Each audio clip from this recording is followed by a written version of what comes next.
ॐ सहना भवतु सहनौ भुनक्तु सह वीर्यं करवावहै तेजस्विनावधीतमस्तु मा विद्विषावहै। ॐ शान्ति शान्ति शान्तिः। श्रुतिस्मृतिपुराणानाम् आलयं करुणालयं नमामि भगवत्पादं शङ्करं लोकशङ्करं। शङ्करं शङ्कराचार्यं केशवं बादरायणं सूत्रभाष्यकृतौ वन्दे भगवन्तौ पुनः पुनः। ईश्वरो गुरुरात्मेति मूर्तिभेदविभागिने व्योमवद्व्याप्तदेहाय दक्षिणामूर्तये नमः। ॐ वार्ताय प्रतिबोधितां भगवता नारायणेन स्वयं व्यासेन ग्रथितां पुराणमुनिना मध्ये महाभारतम् अद्वैतामृतवर्षिणीं भगवतीम् अष्टादशाध्यायिनीम् अम्ब त्वामनुसन्दधामि भगवद्गीते भगवद्वेषिणीम्।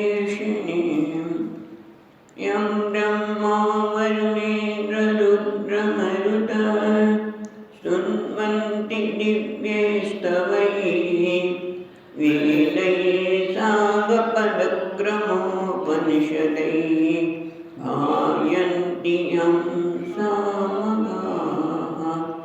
ध्यानावस्थिततद्गतेन मनसा पश्यन्ति यं योगिनः यस्यान्तं न विदुःसुरासुरगणाः। देवाय तस्मै नमः।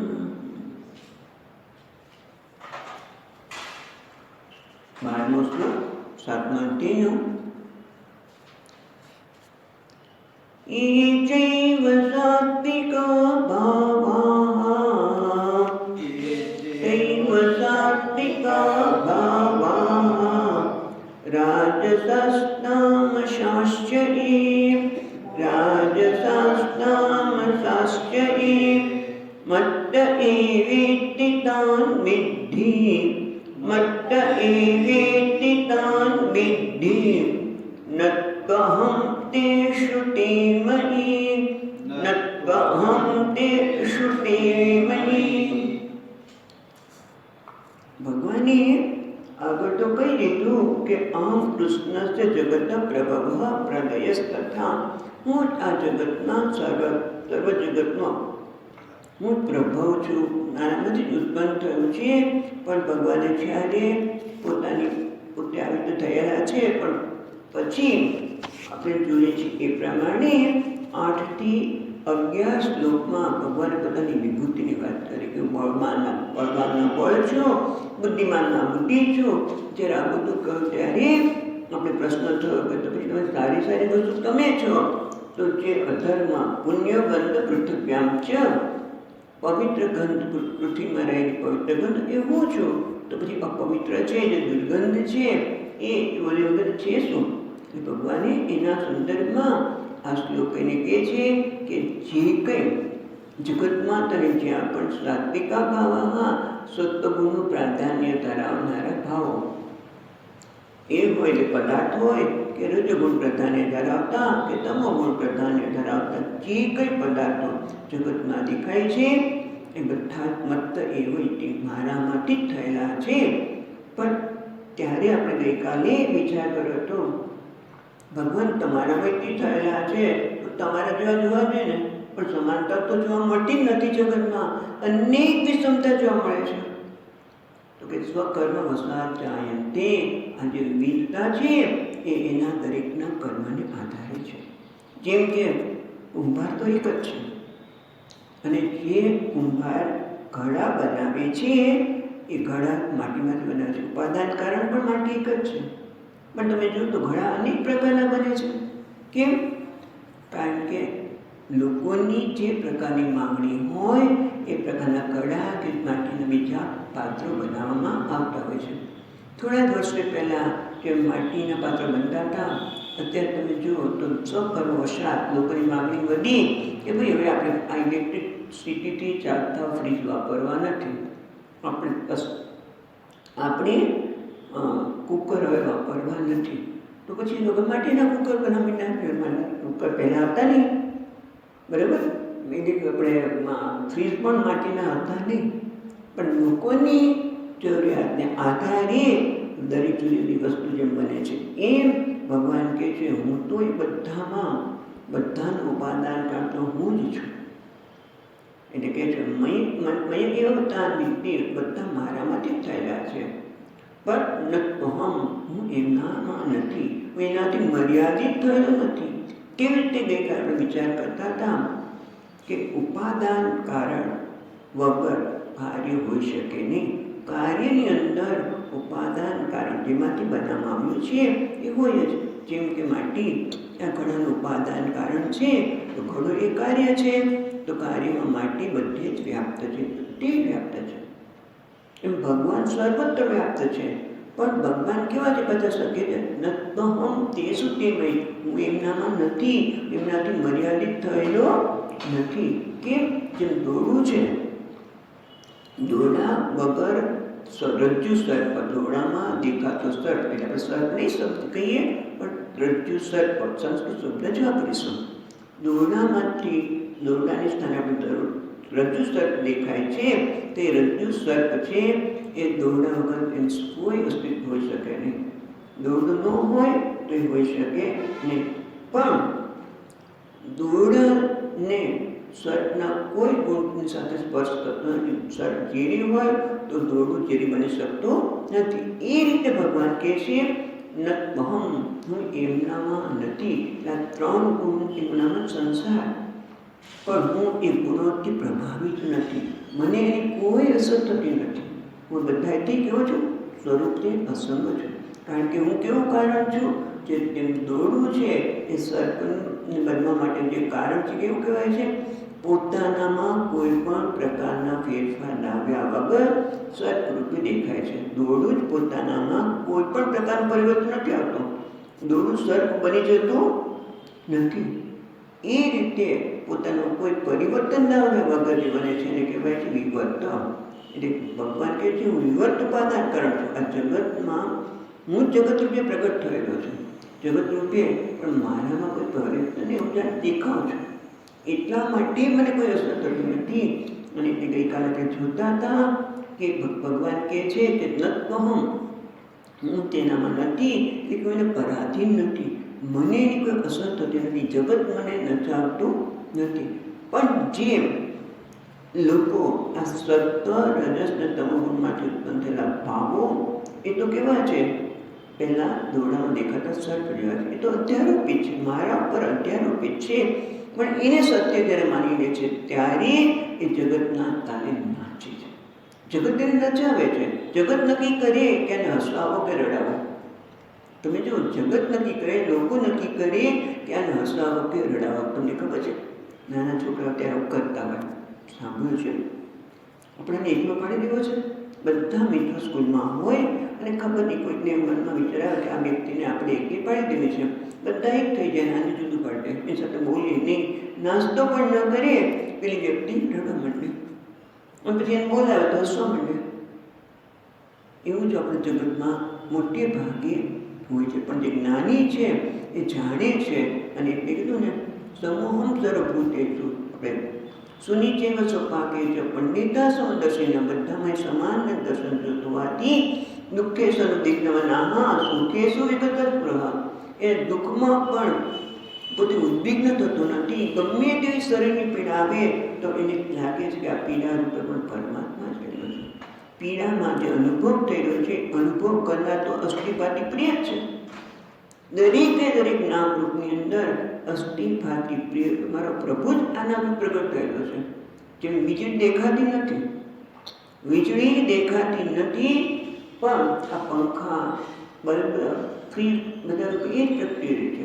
એને દ્રષ્ટિગોચર થવા માટે કોઈ વેશ તો ફેરવો જ પડે, બલ્બનો વેશ ફેરવો પડે, પંખાનો વેશ ફેરવો પડે. એ પરમાત્મા જે અસ્થિ ભાતિ પ્રિય છે એ પોતે પ્રગટ થવા માટે કોઈ વેશ પહેર્યો છે. પેલો જ્ઞાની જાણે છે કે આ રૂપ ભગવાન જ પ્રગટ થયો છે. મને તાવ આવે છે, પેટમાં દુખે છે, તો એ જ પ્રગટ થયો છે. કોઈ દુઃખ આપે છે તો એ રૂપ ભગવાન આ રૂપે દુઃખ રૂપે જ પ્રગટ થયો છે. માટે એને કોઈ અસર થતી નથી. અસર થતી નથી એટલે એને કંઈ ખબર નથી પડતી. લાગણીહીન છે, જડ છે. જો ના, લાગણીશીલતાને લીધે આપણે ખોટા નિર્ણય લેતા હોઈએ છીએ. લાગણી તો છે જ એનામાં, પણ એ લાગણીથી ઉપર ઉઠ્યો છે, એનાથી પર. એટલે કે પર એટલે શું? એટલે કે એ લાગણીની પાછળ રહેલા તત્વને જુએ છે. જેમ કે લાગણીની પાછળ તત્વને જુએ છે સમજવા માટે આપણે બીજી વાત કરીએ કે કોઈ વ્યક્તિનો વ્યવહાર એવો હોય કે આપણને ડિસ્ટર્બ થઈએ જ છે. એવા શબ્દો બોલે, હંમેશા કંઈક કડવા શબ્દો બોલે, તમારી સાથે સીધી રીતે વાત જ ન કરે અને આપણે ડિસ્ટર્બ થઈ સહજ છે. પણ એ વખતે પેલી વ્યક્તિ શું કરે છે? એની સાથે પ્રતિક્રિયા કરવાની. ડિસ્ટર્બ થઈ છે એટલે આપણે પ્રતિક્રિયા કરવાના છે. આપણે પણ ખોટા શબ્દો બોલવાના છે અને એ શબ્દો પછી આપણે જોઈને પાછા આવવાના છે. પછી બીજી વાત થઈ જાય છે. આપણે વાત કરતા હતા એ કે જે બોલી રહી છે વ્યક્તિ એના પાછળ જાય છે કે એ આવું બોલવા પાછળ કેમ આવું કરે છે? તો એની અંદર એની પીડા છે. એ પોતે એટલી પીડિત છે, પોતે અધૂરું છે, પોતાનું એટલી બધી ઉણપથી સાવ ખાલી છે વ્યક્તિ, ત્યારે જ એવો વ્યવહાર હોઈ શકે. એની પાછળ જાય છે એટલે એની અસર થતી નથી. એનો અર્થ કે એની પાછળ એના તત્વને જોવે છે. એવી રીતે ભગવાન જ આ બધા રૂપે પ્રગટ થયેલો છે. માટે એ વ્યક્તિ ડિસ્ટર્બ થતો નથી. અને ભગવાન અહીંયા પણ એ જ કહે છે કે આ બધા જ ભાવ મારામાંથી ઉત્પન્ન થયેલા છે. ન કહમ, હું તેનામાં નથી, એટલે હું તેનાથી મર્યાદિત થતો નથી, એનાથી પ્રભાવિત થતો નથી, એના કાર્ય નાચતો નથી, પણ તે સુમય પણ એ બધા મારામાં છે. એટલે કે એ બધા મારા પર આધારિત છે. આધારિત શબ્દ આવે એટલે શું? તરત જ આજો પ્રશ્ન થાય કે ટેબલ ઉપર આ પુસ્તક મૂકેલું છે, પુસ્તક ટેબલને આધારિત છે. ટેબલ વગર આ પુસ્તક રહી શકે નહીં. એટલે આધાર એમાં જગતના બધાને ભગવાન તે સમયે આ બધા મારા આધારિત છે, બધા મારા પર આધારિત છે. એટલે શું થયું? ભગવાન બધા જેમ ટેબલ પર પુસ્તક મૂક્યું, આ આખું જગત, બધું પર્વત, નદી ને સમુદ્ર ને મનુષ્ય ને બધા પ્રાણી બધું જ આવી જાય જગતમાં. તો ભગવાન પર આધારિત છે. તો ભગવાન કેટલો તો ભાર લાગતો હશે, પણ ભગવાન એનો ભાર લાગતો નથી. એ તો ટચની આંગળીએ 7 દિવસ સુધી પર્વત ઉપાડી શકે છે. એનો અર્થ એ થયો કે પહાડ એટલું ભારે ન હોય તો જ થઈ શકે. ટચની આંગળી કેટલું ભારે. બધાનો આધાર આપીને ભગવાનને ભાર નથી લાગતો, કારણ કે એ મિથ્યા છે. મિથ્યાનો ભાર ન હોય. એ જાણે છે કે બધું મિથ્યા છે. જ્યાં સુધી સત્ય માનીએ ત્યારે ભાર લાગે. જ્યાં સુધી મારી જાતને કરતા માનું તો ભાર લાગવાનો છે, ભોગતા માનું તો પણ ભાર લાગવાનો છે. પણ એ જ્યારે હું એને મારી જાતને જેવો છે એવો જાણું તો મને કોઈ કર્મનો ભાર લાગતો નથી. એટલે એ જ રીતે અહીંયા પણ ભગવાન કહે છે તે શું? તે નહીં, તે બધા મારા ઉપર છે, મારા પર આધારિત છે. બધાને આધારિત છે એટલે બધા મિથ્યાને સત્તા અને સ્ફૂર્તિ પ્રદાન હું કરું છું. પણ હું એ બધાને કરતો હોવા છતાં પણ એનાથી પ્રભાવિત થતો નથી, એનાથી મર્યાદિત થતો નથી. એટલા માટે ન પણ હું તેનામાં નથી. એ પણ આપણે ગઈકાલે થોડું વિસ્તારથી જોયું. પછી હવે આપણે ગઈકાલે જોતા હતા કે 13મા શ્લોકના પ્રારંભમાં શંકરાચાર્ય મહારાજ પોતે આજ ભગવાન કે છે એનો અર્થઘટન આવું કરે છે કે અને સમજી શકાયું છે કે અનુક્રોશ દર્શેથી ભગવાન પોતાનો ખેદ વ્યક્ત કરે છે કે હું પરમેશ્વર છું, નિત્ય શુદ્ધ, મારામાં કોઈ અશુદ્ધિ આવી શકે જ નહીં. નિત્ય શુદ્ધ કોને કહેવાય?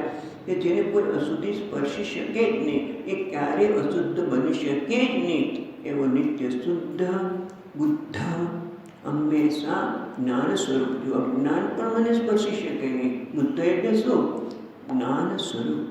નિત્ય મુક્ત, નિત્ય મુક્ત છું. અને પાછો સર્વભૂતાત્માનો, હું બધા જ પ્રાણી માત્રનો આત્મા છું. આત્મા એટલે એના વગર વસ્તુ રહી શકે નહીં. જેમ કે માટી વગર ઘડો રહી શકે નહીં, એ ઘડાનો આત્મા પણ છે માટી. ભગવાન કહે છે બધા પ્રાણી માત્રનો આત્મા છું, સર્વભૂતાત્માનો. તારાથી જરાય દૂર નથી અર્જુન. અને કેવો છું? બધા ગુણ. નિર્ગુણ એટલે ગુણ વગરનો. નગુણો ના, નગુણો નહીં, પણ જેને ગુણની કોઈ અસર થતી નથી. ગુણની પોતાના હોવા માટે ગુણની આવશ્યકતા નથી. ગુણ હોય કે ન હોય, પોતે તો છે એવો નિર્ગુણ. સંસાર દોષ બીજ પ્રધ કારણ. ભગવાન કહે છે હું સંસારના દોષનું જે બીજ છે એને પ્રદાહ કારણ, એને બાળી નાખનાર છું. સંસારનું બીજ શું છે? અજ્ઞાન. સંસારનું મૂળ કારણ તો અજ્ઞાન છે. પોતાના સ્વરૂપને ન જાણવાને લીધે આ બધું સંસારની ઉત્પત્તિ થયેલી છે. પોતાના સ્વરૂપને ન જાણવાથી, પોતાને એક આ દેહ માત્ર જણાવીને પોતાના બીજાને પછી એની સાથે દેહને પોતાના બીજાને પણ દેહ જેટલું જ માની એની સાથે રાગ, દ્વેષ, કામ, ક્રોધ, લોભ કેવા કેવા કર્મો ઊભા કરે છે. અને એને એ ખબર નથી કે હું જ્યારે કોઈનું અપમાન કરું છું, કોઈને દુઃખ આપું છું, ત્યારે મારા જીવનમાં એ બધું પાછું આવવાનું છે. કોઈ પણ કાર્યમાં અવરોધ આવે છે તો મેં જ કરેલા કર્મ લીધે છે. અને એમાં એ નથી ખબર હોતી પહેલાં તો. અને પછી બીજી મોટી વસ્તુ તો એ છે કે ભગવાન કહે છે કે આ બધા કારણોથી બધે વ્યવહાર કરે છે. આપણે ગાયત્રી વાત કરી કે માણસ અજ્ઞાનના કારણે કેવા કેવા ખોટા વ્યવહાર કરે છે. એની પાસે અમારા છે તો બરોબર છે, પણ આપણે તો એમાંથી પણ પડતું છે. એટલે કે સંસાર દોષનું જે બીજ છે એને હું બાળી નાખનાર છું. પણ એ માટે મારી પાસે આવવું પડે. બસ ભગવાન કહે બીજું કાંઈ નહીં, હું તો રાહ જોઈને જ બેઠો છું. હું તો એમ કે એ વાત તો કંઈક આવતી હતી કે કોઈ વ્યક્તિ આવવાની હોય, આપણને ખબર છે કે આવી રહી છે, તો આપણી રાહ જોતા હોય. બારણું બંધ છે, બારણાની પાછળ ઊભા છે, ટકોરો મારે તો બારણું ખોલે. એ ભગવાન કહે છે ટકોરો માર મને, તું તૈયાર થા. હું ખરેખર કહે છે બધાને સુખી જેવા જ ઈચ્છું છું, કારણ કે મેં દુઃખનું સર્જન જ નથી કર્યું. મને જાણે તે સુખ સ્વરૂપ જ બની જાય. એટલે કે સંસારના દોષનું બીજું જે કારણ છે એ કારણને બાળવા માટે પણ હું તૈયાર છું. પણ એક તારે ટકોર મારવાની જરૂર છે. હું તો રાહ જોઈને બેઠો છું. હું તરત જ સંસારમાંથી મુક્ત કરીશ. પણ આવો એટલે કે અકરુણાના સાગર કે કરુણાથી ભરેલા છે કે તું મારી પાસે આવ, હું તને આ સંસારમાંથી જ મુક્ત કરીશ, તને મુક્ત આરાધ્ય મુક્ત બનાવીશ. પણ આવા માને ન વિજાનંતી. ભગવાન કે જગતના કોઈ પણ મોટે ભાગે જાણતું નથી એવું ભગવાન અનુક્રોશ બતાવે છે, ખેદ બતાવે છે. એનું કારણ શું છે કે ભગવાન પાસે મોટાભાગના લોકો જતા નથી. ભગવાન આવા હોવાથી ભગવાન સર્વભૂતાત્મા, ભગવાન બધાનો આત્મા છે. નજીકમાં નજીક તો કોઈ પરમાત્મા છે. અને ભગવાનના શરણે જઈએ, બધા આપણા સંસારના બીજને બાળી નાખીએ. પણ ન જવાને કારણે પાછળ આ છે એ આપણને 13મા શ્લોકમાં ભગવાન બતાવે છે. 13મો શ્લોક. ત્રિભિર્ગુણૈર્મયૈર્ભાવૈः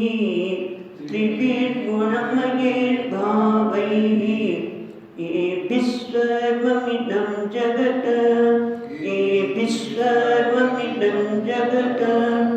મોહિतं નાભિજાનાતિ મામેભ્યઃ પરમવ્યયम्. ભગવાન કહે છે ત્રિભિર ગુણૈઃ ગુણમયૈઃ. ગુણમય, મય એટલે વિકાર.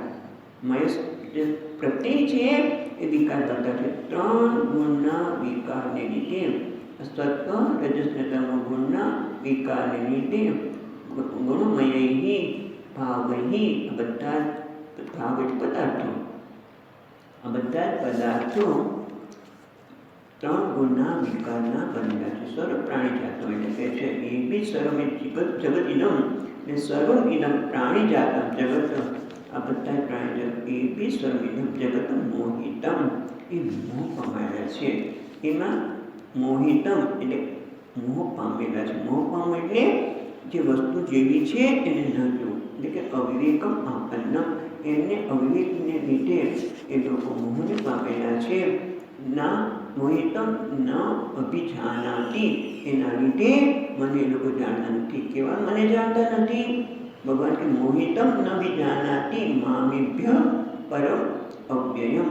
હું મામ એભ્ય આનાથી એભ્ય પરમ. એભ્ય આનાથી એટલે કોણ? ત્રણ ગુણથી ઉપર છું. ત્રણ ગુણ મને સ્પર્શ કરતા નથી. અને હું પાછો કેવો છું? અવ્યય. કે કોઈ પ્રકારનું પરિવર્તન, કોઈ પ્રકારનો વિકાર મને ગુણના લીધે થતો નથી. પણ મોટા ભાગના લોકો આ ત્રણ ગુણના વિકારમાં જ એને સત્ય માને છે. એટલે ત્રણ ગુણને લીધે જે રાગ, દ્વેષ, મોહ, ત્રણ ગુણને લીધે આ બધું થતું હોય છે. એમાં જ મોટે ભાગે લોકો ઉઠવાઈ જતા હોય છે. એના માટે સત્વગુણ છે એ પણ આપણને, સત્વગુણને પણ સત્ય માનીએ તો જ્ઞાન 14 કીધું ને, જ્ઞાન સંગેન બંધાતી સુખ સંજ્ઞેન બંધાતી. સત્વગુણ બાંધે, રજોગુણ પણ બાંધે અને તમોગુણ પણ બાંધે. કારણ કે બધા ગુણ કેવા છે? ખરેખર એ સત્ય નથી, પણ આપણે એને જ સત્ય માનીને બેઠા છે. એટલા માટે એની સાથે એટલું તાદાત્મ્ય કર્યું છે કે એ તાદાત્મ્ય લીધે આપણે જે વસ્તુ સત્ય નથી એ સત્ય લાગે છે. જેમ કે એક અભિનેતા છે, અભિનેતા પોતે કરોડપતિ છે, પણ એને કોઈએ ભિખારીનો વેશ ભજવવાનું કીધું. કોઈ પાત્રમાં, કોઈ નાટકમાં અથવા તો સિનેમામાં પોતે ભિખારી બન્યો અને ભિખારી વેશ એટલો અભિયોગ બનાવ કરે છે. આપણે એને સાચો માનીને આપણે ઘરે બિચારો કેટલો ભિખારી છે, આપણે એને પૈસા કમાવીએ છીએ, એને પૈસા પધોડીએ છીએ, પણ ખરેખર તો એનો વેશ છે. એ જ રીતે આ સત્વરજ ગુણ છે, ભગવાન કહે છે અમારો વેશ છે. પણ મોટે ભાગે વેશને સત્ય માનીને વેશ પાછળ જોતા નથી. એટલે બીજી રીતે જોઈએ તો કરોડપતિ છે, પણ એ કરોડપતિ પોતે કદાચ પોતાને સાચો ભિખારી માની લે તો કોઈ કારણસર કદાચ થોડું પીધું હોય અને પોતે બરોબર ચડી હોય અને પોતાને ભિખારી જ માની લે અને સાચી રીતે ભીખવા માંગે, એ શું છે? મોહિતમ. એ પોતાને ખરેખર જેવો છે એવો જાણતો નથી. એના માટે અવિવેક આપાદિતમ, એનામાં વિવેક નથી. આ કેવું દુર્ભાગ્ય છે. હું અવ્યય છું, પરમ છું આ બધા ગુણથી, અને પાછું બધાનો આત્મા છું. અવ્યયનો અર્થ છે જન્માદિ વિકાર રહિતમ. મનુષ્યમાં જન્મ, મૃત્યુ, વૃદ્ધાવસ્થા, જે બધા 6 પ્રકારના વિકાર છે એ બધા વિકારથી રહિત છું. હવે અવ્યય અને પરમ છું, છતાં અવિવેકના લીધે, એટલે વિવેક નથી. માણસમાં વિવેક નથી. આપણે ગુજરાતમાં વિવેક નથી એટલે કોને કહીએ? કે ભાન નથી પડતી કોને સરખું માન આપવું જોઈએ કે નહીં. એ વિવેક નહીં. અવિવેક એટલે વિવેકનો અભાવ, એટલે કે વસ્તુ જેવી છે એવી જોતે સૂક્ષ્મતાની આવશ્યકતા છે. વિવેકમાં સૂક્ષ્મતાની આવશ્યકતા છે. જેમ કે ચોખા પડ્યા હોય અને એમાં આજકાલ ભેળસેળ કરવામાં આવી હોય, સફેદ પથ્થર હોય ચોખાની અંદર, તમારે શોધવા પડે. હવે તો કહે છે કે ખાંડમાં પણ પથ્થર નાખી દે, એટલે પ્લાસ્ટિક નાખવામાં, તો આપણે ખબર ન પડે, બહુ મુશ્કેલ છે. કદાચ ચોખામાં પથ્થર હોય તો તમે દબાણ સ્પર્શથી પણ એના માટે સૂક્ષ્મતા અને એકાગ્રતા હોય તો જ આપણે ખબર પડે. તો ખબર પડે ને જેમ શાસ્ત્ર હંમેશા દ્રષ્ટાંત આપે, આગનો ગોળો. ખરેખર આગનો ગોળો હોઈ શકે નહીં. આગને કોઈ આકાર હોય જ શકે નહીં, પણ છતાં આગનો ગોળો દેખાય છે તો એનો અર્થ વિવેકની આવશ્યકતા છે. કારણ કે બે વસ્તુ ભેગી થઈને એક દેખાય છે અને એટલા માટે વિવેકની આવશ્યકતા છે. ભાઈ આ લોખંડ છે અને આ અગ્નિ છે. લોખંડ અને અગ્નિ, લોખંડનો ગોળો અગ્નિના સંપર્કમાં આવવાના લીધે આગનો ગોળો દેખાય છે. એટલે એવી રીતે અહીંયા પણ વિવેકની આવશ્યકતા છે, પણ મોટાભાગના લોકો પરમાત્મા કહે છે હું એકો દિવસ અને બુધેશ બુધ બધા પ્રાણીમાં એવો ઢંકાઈ ગયો છું. આ કીધું ને સત્વર અને ત્રણો ગુણના વિકાર જે છે એ રીતે બધામાં હું પ્રગટ થઈ રહ્યું છું. પણ મોટે ભાગે માણસ એમાં અટવાઈ જાય છે, મને જાણતો નથી. અને કેવો અટવાઈ જાય છે? જેમાં ભગવાને અવતાર ધારણ કર્યો રામચંદ્રજીએ, અને સીતાજીની શોધ કરવા માટે રાવણ સીતાને લઈ ગયા, અને સીતે કરી ત્યારે આપણને ખબર છે કે ત્યારે ભગવાન શિવજી અને મા પાર્વતી ત્યાંથી પસાર થતા હતા. દૂરથી કે જય સચ્ચિદાનંદ, શિવજી જય સચ્ચિદાનંદ કહે છે, પણ મા પાર્વતીને તમે કોને સચ્ચિદાનંદ કહો છો? એક મનુષ્ય છે, રડી રહ્યો છે, અને એને કશું મોહિતમ ના વિજાનાથી. મોટે ભાગે તમે પછી ખબર છે કે પોતે કસોટી કરવા ગયા અને એમાં પોતાની જ કસોટી બરોબર થઈ ગઈ. પણ મોટે ભાગે આ બધા જ ગુણના વિકારને લોકો સત્યમાં રડી રહ્યા છે, માટે સત્ય છે, અને એમાં અટવાઈ જાય છે. આપણે આ વાત પણ યાદ આવે છે કે ભરત રાજા ભરત પોતાના આત્મકલ્યાણ માટે, પરમાત્માની પ્રાપ્તિ માટે પોતાના બાળકોને, પોતાની આપણી મોટા રાજા હતા, સમ્રાટ હતા, બધું પદવી છોડી, સમ્રાટની પદવી છોડી, છોકરાઓને છોડ્યા અને વનમાં ગયા. અને કહેવાય છે કે એ જ્યારે વનમાંથી પાછા આવતા, નદી સ્નાન કરીને આવતા હતા, ત્યાં અચાનક જ એમણે જોયું કે ઘરની એની પાછળ ભાગ પડ્યો છે, અને આ બાજુ નદી છે. એ બિચારી એકદમ બી ગઈ, અને એકદમ બીકમાં એનું બાળક છે એકદમ કૂદીને નદીમાં પડ્યું, અને પોતે ત્યાં પ્રાણ ઉડી ગયા. અને બાળક નદીમાં છે, રાજા ભરતે એમને બહાર કાઢ્યો. અરે રે, ક્યાં સુધી નથી તો જતો રહ્યો. એટલે પોતે બાળકને લઈ આવ્યા, એની કાળજી કરી કે મારે શરણે આવ્યું છે, એનું કોઈ છે જ નહીં, એનું કોઈ છે જ નહીં. સાત્વિક ભાવ છે એમનો. કેવો ભાવ છે? સાત્વિક ભાવ છે કે ના, એનું કોઈ નથી, મારે શરણે આવે છું, મારે એની કાળજી કરવી જોઈએ. ઉદારતા, કરુણા એ સાત્વિક ભાવ છે, ખોટો ભાવ નથી. પણ એને જ સત્ય માનીને રાજા પોતે અટવાઈ ગયા. કારણ કે આ સત્વ રજસ તમો ગુણ તો વ્યવહાર માટે જરૂર છે, પણ મોટાભાગના લોકો એને જ સત્ય માની બેસે છે. પણ એ સત્ય જે વેશ પહેરનાર છે એને જોઈ શકતા નથી. મોહિતમ, એનાથી મોહિત થઈ જાય છે, ક્યારે વિવેક કરી શકતા જ નથી, એમાં જ અટવાઈ જાય છે. આ દેહની અંદર રહીને એ દેહને સત્ય માને છે. એટલે કે દેહાત્મ ભાવ, આપણને આ દેહાત્મ બુદ્ધિ જેના બંધનનું કારણ છે, પણ દેહાત્મ બુદ્ધિમાંથી માણસને નીકળવું ગમતું નથી, એને સત્ય માની લે છે. એવું હમણાં એક વાત વાંચી કે ભાગવતમાં છે કે કેમ મને ખબર નથી, પણ સુખદેવજી મહારાજ પરીક્ષિતને એક નાનકડી વાર્તા કહી રહ્યા છે.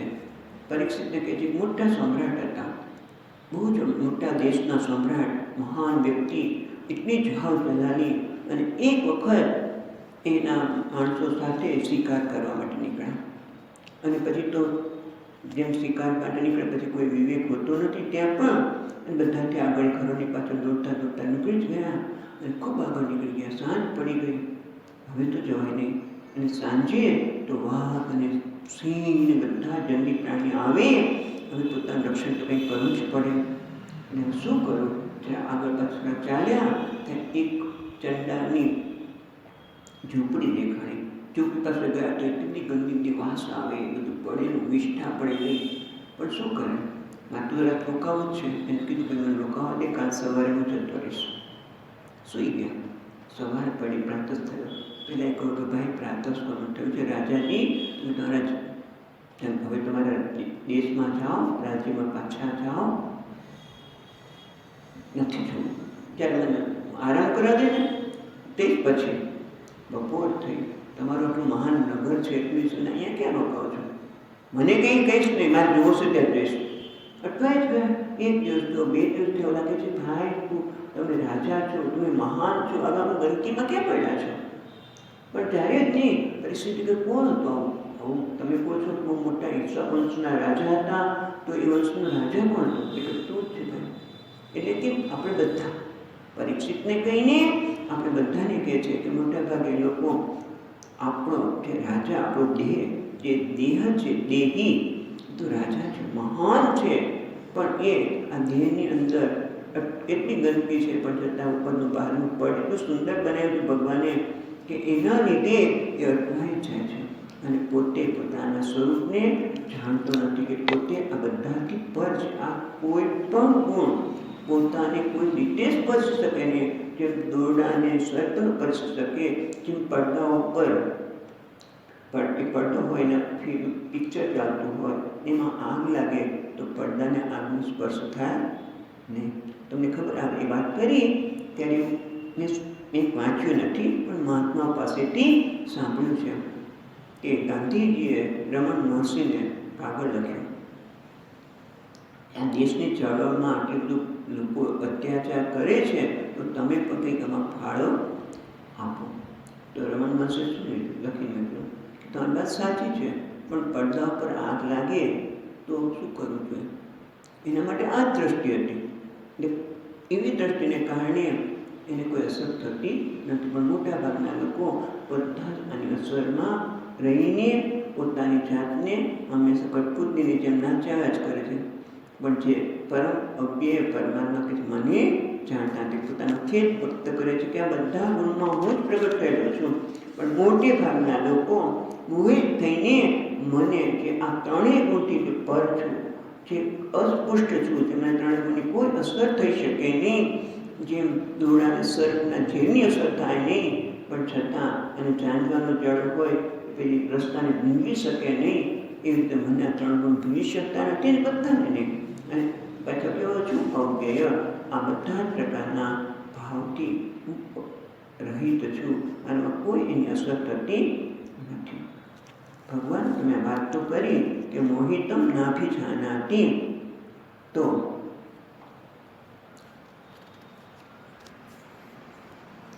આનું કારણ શું છે? તો અહીંયા તો ભગવાન ત્રણ ગુણની વાત કરે છે, માયા શબ્દ વાપરતા નથી. પણ અને તમે જુઓ તો ઉપનિષદમાં એક શ્વેતર ઉપનિષદમાં જ એવું કીધું છે. બાકી બીજી માયામ તો પ્રકૃતિ વિદ્યા, માયિનમ તો મહેશ્વર. આ માયા એ ભગવાનની પ્રકૃતિ છે, આ ત્રણ ગુણ છે, અને માયિનમ પદ્મહેશ્વર. પણ બીજે ક્યાંય આ પ્રકારના માયા શબ્દ વાપર્યો નથી. તો માયા અહીંયા તરત ભગવાન લાવે છે માયા દેવી એશા ભૂમિ ચોદમાં ચોદના શ્લોકમાં. તો પછી કે માયા એટલે શું? કે જે તમે વેદ ચોરામણીમાં ભણ્યા તો ખબર છે, કાર્યાનું મેયા સુધી એવો માયા. કાર્યને આધારે માયા દેખાતી નથી, કારણ કે માયા પણ કેવી છે? ભગવાનની જેમ દ્રષ્ટિગોચર નથી, પણ કાર્યને આધારે આપણે માયા છે એવું નક્કી કરીએ છીએ. અને માયા કઈ છે? અનાદિ, જેનું કોઈ કારણ નથી. હોવા માટે માયાના હોવા માટે કોઈ કારણ નથી, અને છતાં માયા છે. કે રીતે આ જગતમાં જે પ્રકારના ગુણો અને બધું જોવા મળે છે, એટલા આધારે આપણે કહીએ છીએ કે પરમાત્મા તો નિર્ગુણ છે. તો પછી ગુણ કોના લીધે છે? તો કે કોઈકના લીધે તો હોવા જ જોઈએ. તો કોના લીધે છે? માયાના લીધે છે. અને એટલે માયા કેવી છે? અનાદિ. અને માયામાંથી બનેલું જગત પણ કેવું છે? અનાદિ. અને જીવત્વ, ધ્યાન રાખજો, જીવત્વ, જેને હું જીવ કહું છું એ પણ અનાદિ. કોઈ કારણ નથી, છતાં પોતાને જીવ માનવું. કોઈ કારણ આ જગત છે એ માયાને લીધે ઉત્પન્ન થયેલું છે. અને એટલા માટે સ્વામીજીને કેટલાય મહાત્મા આપણે માયા છે, એ માયા છે એમ કેમ કહો છો? તો કે માયા એટલા માટે છે કે આ જગતને સમજાવવા માટે શાસ્ત્ર કે છે એના આધારે નક્કી કરવામાં આવ્યું કે માયા જેવી કોઈ વસ્તુ છે. માયા અનાદિ છે, જેનું કોઈ કારણ નથી, ન હોવા છતાં અઘટિત ઘટના ઘટી હશે સો માયા. જે ઘટના શક્ય જ નથી, જે વસ્તુ શક્ય નથી એને બતાવે ના માયા. આ જગતને સત્ય બનાવે ના માયા. જગત ખરેખર તો શું છે?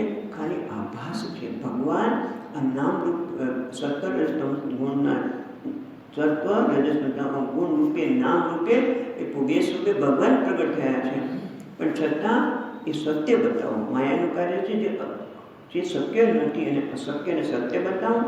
જેમ આપણે મહાભારતમાં ઘણી વખત જોયું છે કે જ્યાં જળ હોય ત્યાં સ્થળ બતાવો, સ્થળ હોય ત્યાં જળ બતાવે. નામ માયા, જે અઘટિત ઘટના, જે ખરેખર ઘટના ઘટી નથી એને બતાવો એનું નામ માયા. અને એ અનુમેયા, એને અનુમાનથી બતાવી શકાય. અને આપણે અસત્ય હોય એને સત્ય બતાવો.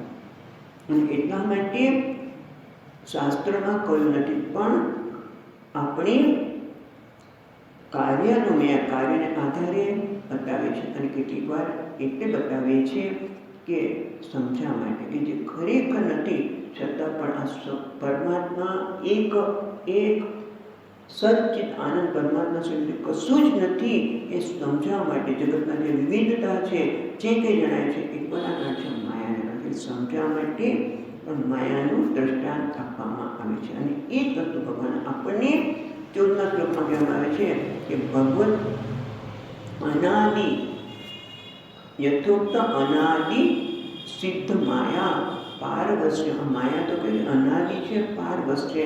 આપણે કીધું માયાને સમજાવવા માટે આ જગત કેમ આવું દેખાય છે અને માયાના કારણે છે. પણ માયાથી પરમાત્મા તે સમજવા માટે આપણે પરમાત્મા સમજવા માટે માયાનો આધાર લે છે.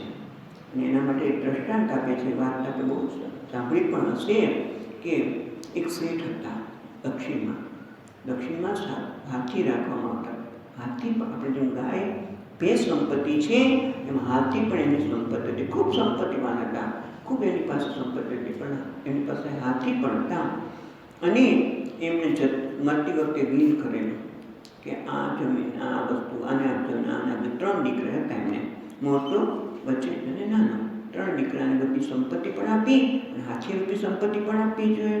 એટલે એમણે એમ નક્કી કર્યું કે અડધા હાથી, મહારાજની પાસે હાથી ભેગા છે, 17 હાથી હતા એમની પાસે 17 હાથી હતા. એમાંથી અડધા હાથી મારા મોટા છોકરાને આપજો, 1/3 વચ્ચેને આપજો અને 1/9 મારા નાના દીકરાને આપજો. હવે તમે વિચાર કરો કે 17 હાથીમાં 1/2 જ કે અડધા કે કરવા?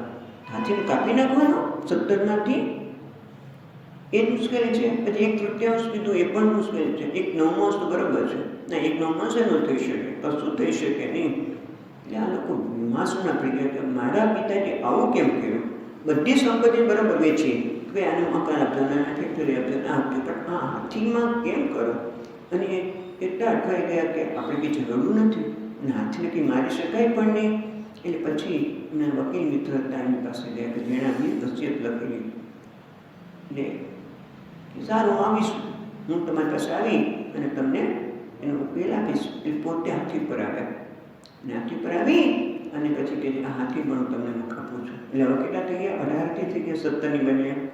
એટલે 1/2 મોટાને આપ્યા, એટલે કે 18ના 1/2 કેટલા થયા? 9 એને આપ્યા. 1/3 18ના 1/3 એટલે 6, બરાબર? 9 ને 6 15. અને પછી 1/9 એટલે 2 છે હાથી. એ નાના પહેલ 17 હાથી થઈ ગયા, પોતાના હાથી લઈ ગયા. એટલે કહેવાનું તાત્પર્ય એ છે કે માયા એવી વસ્તુ છે કે સમજવા માટે છે, પણ છતાં અનાદિ છે. અને સમજાવવાનું કારણ એટલા માટે જરૂર પડે કે મોટાભાગના લોકોને પરવશ બનાવે છે, એને નચાવે છે. આપણે જગતના તારે નચાવે છે.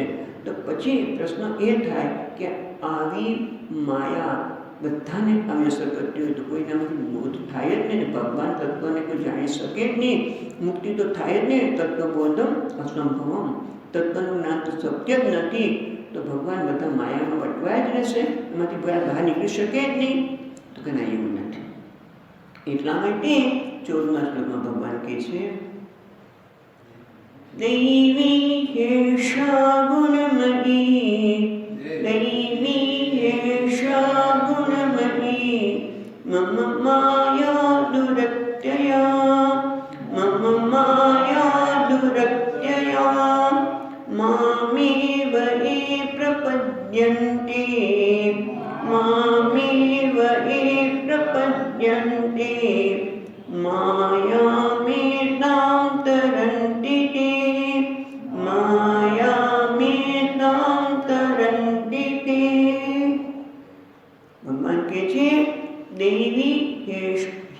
હેશા, હેશા એટલે હ અને ય જોડાયેલો છે. એ દૈવી હિ એશા ગુણમયી મમ માયા. મમ એટલે વૈષ્ણવી, મારી વિષ્ણુની માયા. દુરત્તયા એને ભગવાન કે એશા ગુણમયી દેવી ગુણમયી મમ માયા દુરત્તયા. અમારી ગુણવાળી, ગુણમયી એટલે ગુણવાળી મારી માયાને દુરત્યા દુઃખે એનામાંથી પાર થવું બહુ જ મુશ્કેલ છે. દુરત્તયા કઠિન છે. એના માયામાંથી મુક્ત થવું મુશ્કેલ છે.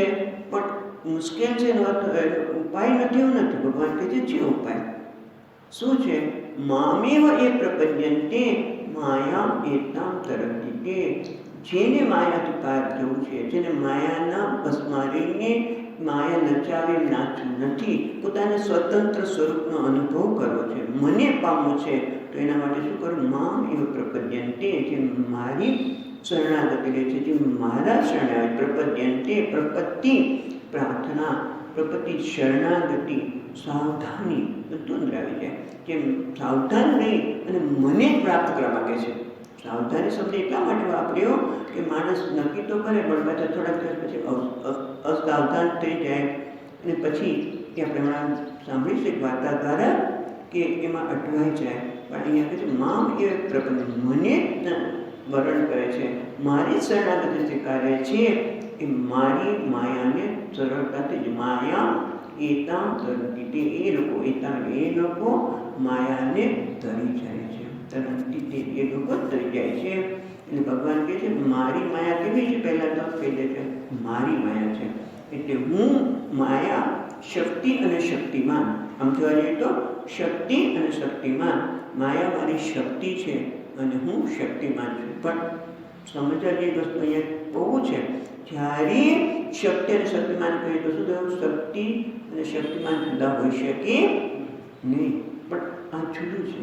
ભગવાનની શક્તિ છે એ ભગવાનથી સ્વતંત્ર નથી, એનાથી સ્વતંત્ર નથી. બંને જુદા છે, બંને જુદા સ્તર ઉપર છે, સત્તા ઉપર છે પણ કહી શકાય. એવી માયા, મમ માયા, જે મારા લીધે જ છે, મારાથી જ એ સત્તાવાન થાય છે, મારા લીધે જ જગતનું સર્જન કરે છે. એવી ત્રણ ગુણવાળી માયા ખરેખર તરવી મુશ્કેલ છે. અને ગુણમયીમાં ગુણનો અર્થ દોરડું પણ થાય. જેમ દોરડું છે એ બાંધે, જેમ દોરડું હોય એનાથી આપણે બાંધી દઈ શકીએ. એમાં ત્રણ ગુણ છે.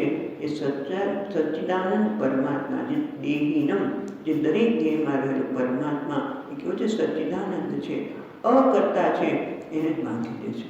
બોલો, ભગવાનને કૃપાથી એ સર્જન કરી શકે છે. પણ એ ભગવાનને જાણે કે શબ્દ વાપરવું જ પડે. કારણ કે ભગવાન કહે છે પરમ અવ્યય, એટલે ભગવાનને કોઈ બાંધી શકે જ નહીં. પણ જાણે કે બંધાઈ ગયા પરમાત્મા ત્રણ ગુણને લીધે, ત્રણ દોડાથી પોતે આનંદ ઘન હોવા છતાં પોતાને દુઃખી માને છે, પોતાને જીવ માને છે. પોતે જીવ નથી પણ છતાં પોતાને જીવ માને છે, અભોગતા હોવા છતાં ભોગતા માને છે. અને એટલા માટે કહે છે કે આ ગુણમય માયા મારી માયા છે, એને તરવી બહુ મુશ્કેલ છે. કારણ કે મોટા ભાગે આ ત્રણ ગુણમાં એવા બંધાઈ જાય છે કે એને જ સત્ય માને છે. જે સત્ય નથી એને સત્ય માને, એને પછી શું થાય? બંધાઈ જાય. એટલે ભગવાન કહે છે હું આ મારી માયાને જો તરવી જ હોય તો મારા શરણે આવજો. એ સિવાય તો કોઈ ઉપાય જ નથી કે જે મારા શરણ. સર્વધર્માન પરિત્યજ્ય છે એટલે કહેવાના ભગવાન મામેકમ શરણ વજ્ય. ત્યાં પણ કે મારા શરણે આવ તો તું જરૂર આ બધા જ અનર્થમાંથી મુક્ત થઈશ. એમ ભગવાન અહીંયા પણ એ જ કહે છે કે ભલે માયા અનાદિ છે, એ બધાને પરવશ રાખે, બધાને ભલે નચાવતી હોય, એને તરવી અતિ દુષ્કર છે. પણ છતાં એ ભલે દુષ્કર હોય પણ એ તરી શકાય જો મારું જ ગ્રહણ કરવામાં આવે, મને જ ધારણ કરવામાં આવે. બાકી ત્રણ ગુણની બનેલી માયા આપણે કશું જ કરી શકે નહીં. બરાબર છે, જો ત્રણ ગુણ જ્યાં છે ત્યાં રહેવા દઈએ તો આપણા માટે કોઈ નુકસાન કરતા નથી, તો આનંદ આપનારા છે. એક વખત આપણે મિથ્યા જાણીએ તો પછી વસ્તુ એને દુઃખ આપનારી નથી. જ્યાં સુધી સત્ય માનીએ છીએ ત્યાં સુધી, જેમ કે આપણે ઘણી વખત વાત કરી છે કે જ્યારે શ્રાવણ મહિનો આવીએ અને સાતમ આઠમનો મેળો ભરાયો હોય અને પછી મેળામાં જઈએ અને બધા રમકડામાં ખબર છે વાઘનું મોરું લેવા હોય અને છોકરો વાઘનો મેળો લે અને બેની પાછળ હાવ કરીને એવો અવાજ કર્યો વાઘનો, ઓલો છોકરો બેન બી જાય, વાઘ આવ્યો એટલે કહો આ તમારો ભાઈ છે, પછી એને બીક નથી લાગતી, બંને રમે છે. એમ એટલા કહેવાનું તાત્પર્ય એ છે કે આ ત્રણ ગુણ છે એની જેવા છે એવા જાણીને આ બધા ભગવાનના વેશ છે, આ ખરેખર મિથ્યા નથી. મને કોઈ વસ્તુ મને સુખી પણ ન કરી શકે કે દુઃખી પણ ન કરી શકે. હા, એ બધા મને કંઈક આપે છે, આ ત્રણ ગુણ વાળું જગત મને કંઈક આપે છે, એ પણ જાણવાની જરૂર છે. પણ એને મને જે જોઈએ છે આપી શકે નહીં, એ મને ખાલી મોહ પ્રમાણે છે. મને એમ લાગે કે સુખ આપી દેશે, મને સલામતી આપી દેશે, મને આનંદ આપી દેશે, તેનામાં જે છે જ નહીં એ ક્યાંથી આપી શકે? કારણ કે જે કંઈ નામન આકાર છે એને સત્તા, સ્ફૂર્તિ અને આનંદ પ્રદાન કરનાર તો પરમાત્મા છે. એટલે એના શરણે તો આપણને મળી શકે, પણ બાકી જગત કંઈક આપે છે, સગવડતા આપે છે. પણ આપણની સ્થિતિ કહેવત યાદ આવે છે કે there is enough for need but not for greed. There is enough for need but not for greed. જગતમાં આપણી પાસે જે કંઈ વસ્તુ આવે છે પૂરતી જ હોય છે, એ મને અમુક પ્રકારની સગવડતા આપી શકે, પણ કે છે નોટ ફોર ગ્રીડ. જ્યાં લોભ હોય મને આ જોઈએ તે જોઈએ, એ બધું આ કોણ કરે છે? માયાદેવી. જે મારામાં લોભ વૃત્તિ, રાગ, દ્વેષ અને એના કારણે આમાંથી મોટે ભાગના લોકો એમાં એને રાગ, દ્વેષ, મોહ, લોભ, ક્રોધ એ સત્ય છે, એનાથી કંઈક વિશેષ છે એવું જાણવા લેતા જ નથી. કારણ કે માયાના બે કાર્ય આપણે પછી એમના તે વખતે જોઈશું કે માયાના આવું કેમ થાય છે. કારણ કે માયાની બે કાર્ય છે, આવરણ શક્તિ અને વિક્ષેપ શક્તિમાં જ લોકો મોટા ભાગના લોકો અટવાઈ જાય છે, અને જે નથી એને સત્ય માને છે. પણ જે પરમાત્માને શરણે જાય છે, જે પરમાત્મા જ વર્ણન કરે છે,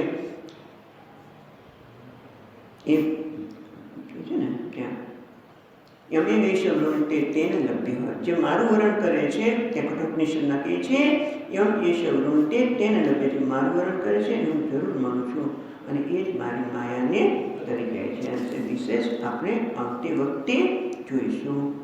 ઓમ પૂર્ણમદઃ પૂર્ણમિદં પૂર્ણાત પૂર્ણમુદચ્યતે પૂર્ણસ્ય પૂર્ણમાદાય પૂર્ણમેવાવશિષ્યતે. ઓમ શાંતિ શાંતિ શાંતિ.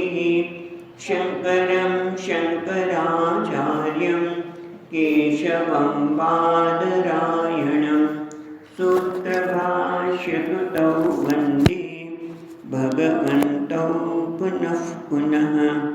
ઈશ્વરો ગુરુરાત્મેતિ વિભેદવિભાગિને વ્યોમવદ્વ્યાપ્તદેહાય દક્ષિણામૂર્તયે નમઃ. ઓમ શાંતિ શાંતિ શાંતિ. હરિ ઓમ. શ્રી ગુરુભ્યો નમઃ. હરિ ઓમ.